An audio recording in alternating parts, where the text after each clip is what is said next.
是觉得有一种没释放的力量，憋在心里，只剩一种莫名的欢喜。看不到，听不到，听不到，看不到。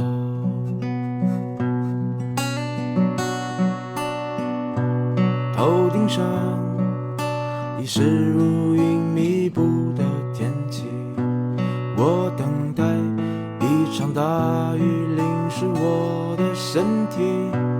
也许我真的像你说的无可救药，没有办法，我只能幻想安慰烦恼。